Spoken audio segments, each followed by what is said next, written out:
주님과 성기도로 함께 기도하겠습니다. 하늘에 계신 우리 아버지, 아버지의 이름을 거룩하게 하시며 아버지의 나라가 오게 하시며 아버지의 뜻이 하늘에서와 같이 땅에서도 이루어지게 하소서. 오늘 우리에게 일용할 양식을 주시고 우리가 우리에게 잘못한 사람을 용서하여 준 것 같이 우리 죄를 용서하여 주시고 우리를 시험에 빠지지 않게 하시고 악에서 구하소서. 나라와 권능과 영광이 영원히 아버지의 것입니다. 함께 찬송가 147장 같이 하실까요? 거기 너 있었는가. 우리 사순절이니까 좀 고단주간과 사순절의 찬양들을 좀 계속하지요. 거기 너 있었는가 그때에 주님 그 십자가에 달릴 때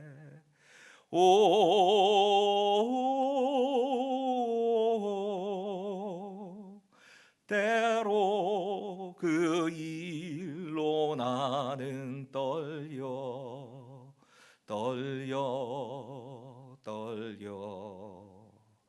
거기 너 있었는가 그때에 거기 너 있었는가 그때에 주님 그 나무 위에 달릴 때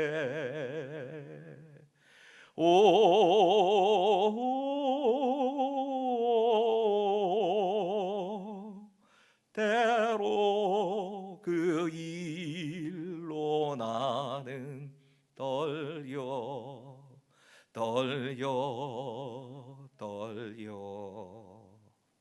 거기 너 있었는가 그때에 거기 너 있었는가 그때에 해가 그 밝은 빛을 이룰 때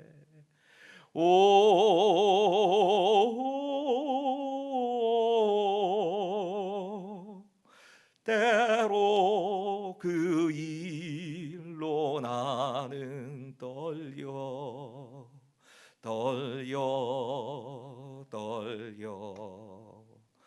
거기 너 있었는가 그때에 거기 너 있었는가 그때에 해가 주 속에 뉘일 때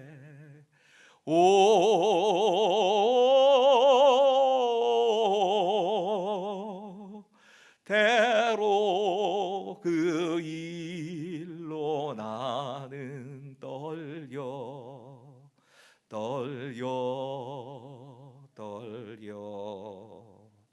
거기 너 있었는가 그때에 거기 너 있었는가 그때에 주님 그 무덤에서 나올 때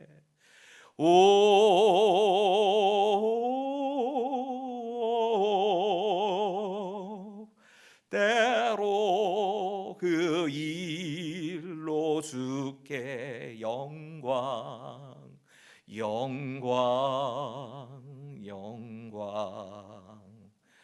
거기 너 있었는가 그때에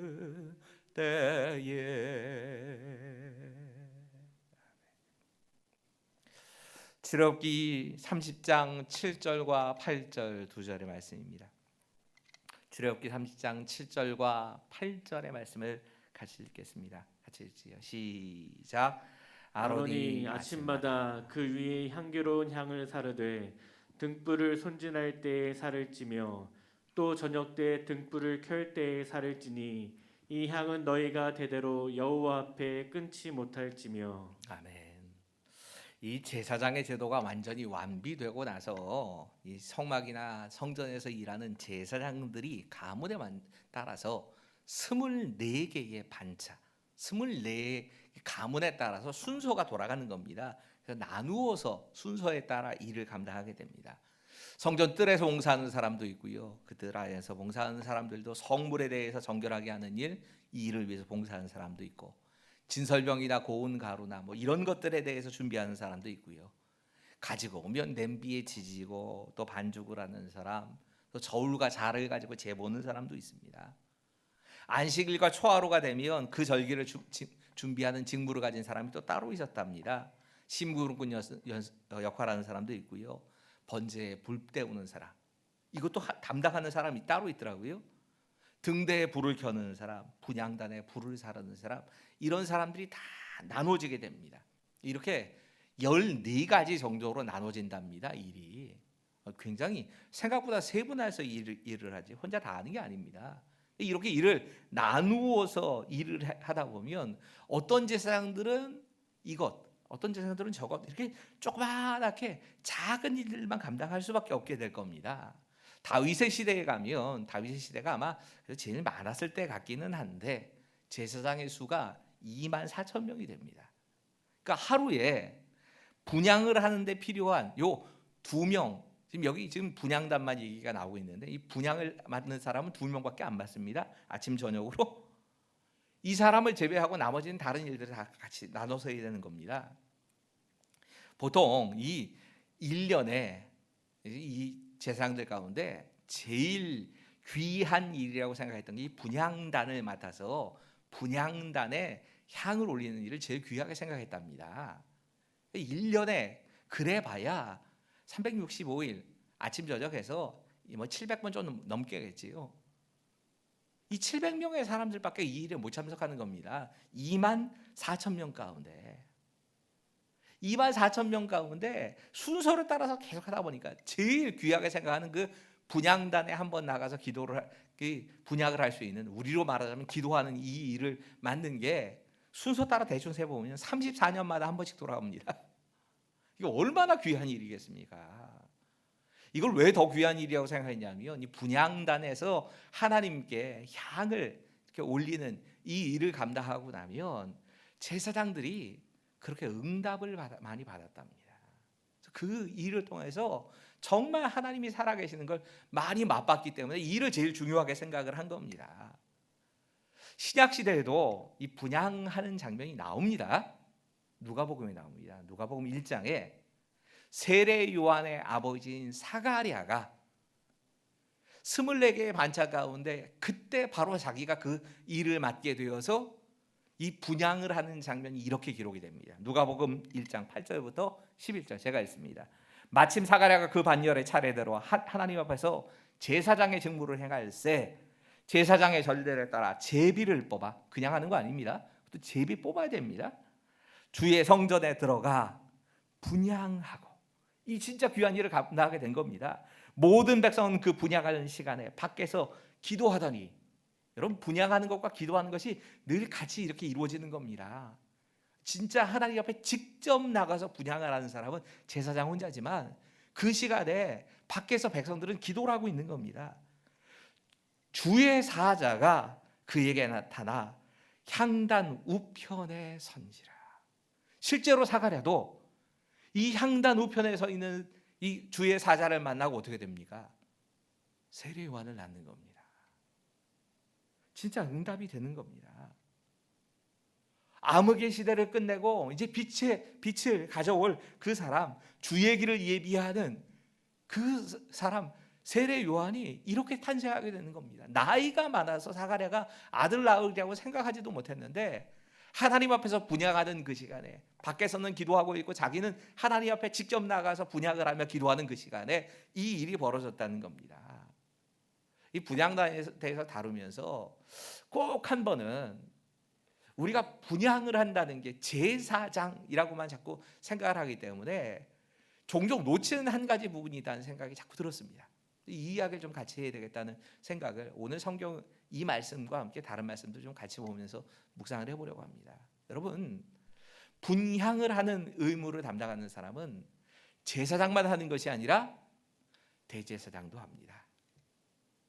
그러니까 대제사장이신 예수님께서도 분향하셨다는 얘기입니다. 기도하셨다는 얘기입니다. 제사장인 우리, 목사 말고요, 신약시대의 제사장은 우리 모두니까 우리 모두가 하나님 앞에 나아가서 분향하는 일, 기도할 수도 있지만 예수님께서 기도하시는 것도 우리가 묵상을 해봐야 되는 겁니다. 여러분, 우리를 위해서 대제사장이신 예수님이 하나님 앞에서 기도하고 계신다는 얘기입니다. 우리를 위해 기도하는 분이 계시다는 겁니다. 모태신앙으로 태어난 사람들은 이걸 복이라고 생각을 잘 못합니다. 저도 그랬던 것 같아요. 아버님 어머님이 자녀들을 위해서 기도하는 부모님을 뒀다는 걸, 그게 그렇게 귀한 줄을 잘 모르고 자랐습니다. 모태신앙, 특히나 신앙생활하면서도 늘 기도하는 그 부모님들을 가진 그 사람들을 얼마나 모태신앙이 아닌 자기가 혼자 씨름하면서 신앙생활하는 분들이 그걸 그렇게 부러워하는지를 저는 모르고 자랐습니다. 기도하는 부모님이 있다고 하는 게 참 복이지요. 그런데 부모님이 나를 위해 기도는 못하신다 할지라도 나를 위해 기도하시는 분이 또 따로 계시다는 겁니다. 우리 주님께서 우리의 문제를 가지고 기도하고 계심을 성경이 계속해서 말씀합니다. 오늘 묵상해 볼 말씀은 히브리서 말씀입니다. 다른 성경보다 히브리서는 이 구약의 전통에 대해서 뿌리를 깊이 내리고 있는 그 성경입니다. 그래서 히브리서를 좀 어렵다고 하시는데, 어렵다고 하시는 이유가 이겁니다. 구약 성경, 특별히 레위기나 이 출애굽기를 잘 모르면 히브리서가 잘 해석이 안 됩니다. 이게 무슨 뜻인가를 잘 모릅니다. 그러니까 구약 성경을 잘 아는 사람들, 그 아는 유대인들을 향하여서 쓰여진 편지가 히브리서일 겁니다. 그래서 히브리서가 조금 어렵게 느껴집니다. 구약의 배경을 통해서 히브리서는 다시 읽어야 된다는 겁니다. 히브리서 9장 24절입니다. 같이 읽죠. 시작. 그리스도께서는 참 것의 그림자인 손으로 만든 성소에 들어가지 아니하시고 바로 그 하늘에 들어가사 이제 우리를 위하여 하나님 앞에 나타나시고. 여러분, 히브리서 9장이 지금 성소를 배경으로 해서 얘기를 하는 겁니다. 우리가 지금 계속 묵상하고 있는 그 성소, 그 성소에 들어가서 제사장은 기도를 하는데 예수님은 그렇게 하시는 게 아니라 그건 그림자고, 그 그림자인 그 사람이 만든 성소에 들어가서 예수님께서 기도하시는 게 아니라 하늘로 직접 들어가셨다는 겁니다. 하늘에 있는 성소에 가셨다. 그리고 이제 우리를 위해서 하나님 앞에 나타나셨다. 우리를 위해서 하나님 앞에 나타나셨다는 겁니다. 여러분, 아마 이 그림은 이 히브리서의 저자가 언약궤 앞에 대제사장이 들어가는 그 장면을 생각하는 걸 겁니다. 성소를 통과해서 언약궤가 있는 지성소 안에 그 언약궤 앞에 가서 백성들을 위해서 기도하는 속죄의 제사, 이 7월 10일에 있는 대속죄일에 딱 한 번만 들어가는 그 제사를 다 드리고 백성의 죄를 속해달라고 하나님께 그 앞에 나가서 기도하는 그 장면을 지금 얘기하고 있는 겁니다. 어제 그렇게 말씀드렸죠. 휘장이 바로 앞에 분향단이 있다고. 그리고 그 뒤쪽에 하나님이 함께 하신다, 하나님의 임재를 상징하는 언약궤가 거기 있는 겁니다. 그런데 이 장면에서 예수님께서는 그냥 앞에 있는 분향단 앞에서 기도를 하신 게 아니라 분향단 지나가지고 하나님이 직접 계신 그 지성소 안으로 들어가신 겁니다. 그리고 그 지성소 안에서 그 뒤에 서셔서 예수님께서 우리를 위해서 기도하고 계신다는 겁니다. 우리의 죄를 위해서 기도하시고 우리들을 위해서 기도해 주신다고 약속하시는 겁니다. 히브리서 7장 25절 같이 읽죠. 시작. 그러므로 자기를 힘입어 하나님께 나아가는 자들을 온전히 구원하실 수 있으니 이는 그가 항상 살아계셔서 그들을 위하여 간구하심이라. 여러분, 우리가 자주 부르는 찬양 가운데, 정말 어르신들 참 좋아하시던 찬양 가운데 이런 찬양이 있지요. 당신이 지쳐서 기도할 수 없고 눈물이 빗물처럼 흘러내릴 때, 이게 우리의 심정입니다. 주님은 우리 연약함을 아시고 사랑으로 인도하시네. 누군가 널 위해 기도한다, 누군가 널 위해 기도한다 하는데 사람이 하는 게 아닙니다. 나를 위해서 누군가 대신해서 나를 위해 기도해 주지 않는다 할지라도 그 모든 연약함을 다 아시는 주님이, 대제사장이 되신 예수님께서 우리의 연약함을 다 담당하시고 하나님 앞에 나가셔서 기도하신다는 겁니다. 사실 어떤 때는 그런 안타까움이 있을 때가 있습니다. 제 대신방이 끝나면 대신방 그 기간 동안에 성도님들이 기도 제목을 주시면 그 기도 제목 가지고 딱 사실 2주 기도합니다. 아주 정직하게 늘 말씀드리지요. 2주간은 그 기도 제목 가지고 새벽에 이 새벽 기도 끝나면 바로 올라가서 제 방에서 그거 넘기면서 기도합니다. 이번엔 조금 이 신년의 기도 제목을 주셨더라고요. 신년의 기도 제목이 있어서 아직까지는 제 방 앞에 있습니다. 그래서 뭐 하루에 매일 정해서 또 기도하지도 못하고 뭐 일주일에 한 3번 정도는 그렇게 하는 것 같아요. 그러니까 이제 좀 성도님들의 기도 제목이 전체가 좀 다 눈에 들어오더라고요. 네, 목사는 해봐야 그 정도 합니다. 기껏해야. 부모님들이 누구보다 안타깝게 기도해 주실 겁니다. 내가 부모님에게 기도를 부탁드리면 그 부모님의 입장에서 내 자식 위해서, 내 손주들을 위해서는 어느 누구보다 간절하게 기도하실 겁니다. 하지만 우리의 모든 기도는 다 사라질 때도 있습니다. 우리가 이 세상을 떠날 때가 오고 우리의 기억력이 가물가물해지고 기도하지 못할 때가 오는 거죠. 우리 주님께서는, 대제사장이신 그 예수님께서는 하나님 바로 앞에서 영원한 대제사장이 되셔서 우리를 위해서 기도하고 계시다는 겁니다. 2번째, 이 본문에서 우리가 묵상해 봐야 될 건 제사장인 우리입니다. 같이 읽지요. 시작. 제사장인 우리도 주님 앞에 나아가 기도해야 합니다. 여러분, 주님께서 우리를 위해서 기도하시는 것 그 모양처럼 우리도 우리를 둘러싸고 있는 사람들, 나 자신과 우리 주변의 사람들, 그들의 기도 제목을 함께 안고 기도하는 겁니다. 여러분, 성경 계속해서 쉬지 말고 기도하라는 말씀을 강조해서 말합니다. 근데 오늘 본문으로 이 본문을 좀 이해할 수가 있을 겁니다. 7절과 8절 같이 읽겠습니다. 시작. 아론이 아침마다 그 위에 향기로운 향을 사르되 등불을 손질할 때에 살을 찌며 또 저녁 때 등불을 켤 때에 살을 찌니 이 향은 너희가 대대로 여호와 앞에 끊지 못할지며. 제사장의 의무를 지금 말씀하고 있는데요. 그 하나는 참 희한한 말씀입니다. 2가지를 같이 얘기합니다. 분향단의 향불을 꺼지지 않고 계속 피워져야 한다고 말씀합니다. 아침 저녁으로 분향단을 피우게 하는 겁니다. 향이 꺼지지 않게 하기 위해서. 그런데 이 말과 등불의 이야기가 같이 나옵니다. 그 등불을 켤 때, 등불 아침 저녁으로 켜거든요. 그 등불을 켜면서 제사장이 하는 역할이 뭐냐? 지금 여기는 아론이라고만 나왔지만 나중엔 일반 제사장들도 같이 하더라고요. 그러니까 뭐 이건 그 대제사장만 해당된 얘기는 아닌 것 같습니다. 근데 어떻든지 간에 제사장이 하는 역할, 제일 중요하게 생각하고 해야 될 역할이 뭐냐면 아침 저녁으로 등불 꺼지지 않게 하는 겁니다. 하나님의 빛, 그 불이 꺼지지 않게, 성령의 불이 꺼지지 않게 계속 하는 겁니다. 그리고 그 꺼지지 않게 하는 것과 더불어서 늘 해야 될 게 뭐냐? 지금 그 앞에 있는 하나님 그 앞에 나아가서 기도하는 그 기도의 불이 꺼지지 않게 하는 일, 이게 늘 아침 저녁으로 해야 되는 겁니다. 사실은 아마 내일쯤 그 말씀이랑 같이 연결이 될 것 같은데, 제사장은 사실은 3가지를 합니다. 매일 아침 저녁으로 꼭 해야 되는 3가지 일이 있습니다. 아침 저녁으로 상번제 드린다고 말씀드렸죠.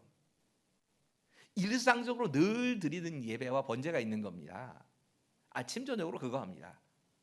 그리고 그 번제단에 있는 불을 가지고 들어갑니다. 그 불 가지고 들어가서 등불을 켭니다. 그러니까 지금 이 번제단의 불과 등불에 있는 불이 다른 불이 아닙니다.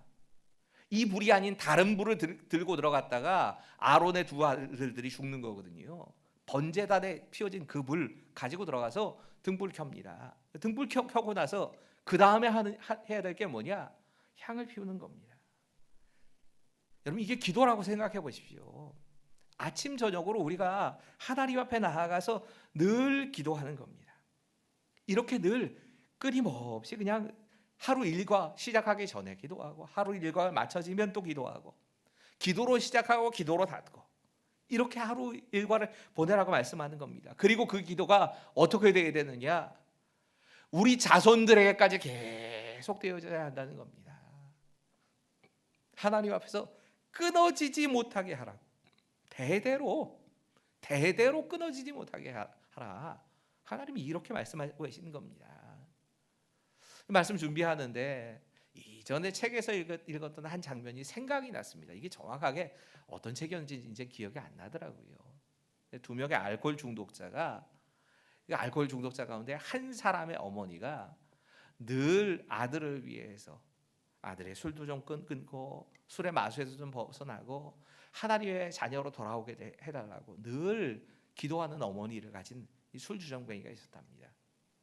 친구와 함께 늘 술을 마셨는데 알코올 중독에 빠져가지고선 술을 마시고 돌아오는 길인데 너무 추운 날인데다가 이거 빙판이 되어 있던 그런 날이었답니다. 새벽 3시까지 선술집에서 술 마시고 나서 마침 그 너무 춥고 눈 오는 날이라서 막 낑낑거리면서 자신의 집까지 꽤 이렇게 높은 곳인데 빙판으로 변한 그 길을 따라서 올라갔답니다. 술꾼이들이 올라가려니 이게 비틀비틀하면서 정말 네 발로 기어가면서 겨우 집으로 올라오고 있었답니다.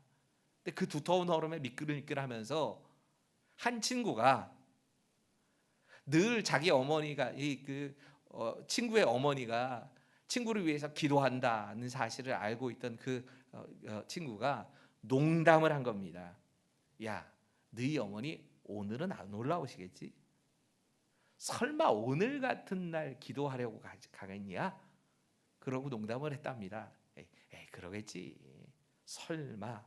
그런데 그들의 눈에 정말 멀리서 진짜 미끄럽기 짝이 없어서 젊은 자기들도 그 빙판길에서 네 발로 겨우 기다시피 해서 엉금엉금 올라온 그 길을 손, 무릎, 팔꿈치 이렇게 거의 기면서 올라오는 여자분이 보이는 겁니다. 자기 어머니였답니다. 그 술꾼이 바로 그 순간에 더 이상은 내가 술에 매여서 살 수 없다고 결단을 한 겁니다. 유명한 한 목사님 얘기입니다. 제가 그 목사님의 간증에서 들었던 얘기입니다.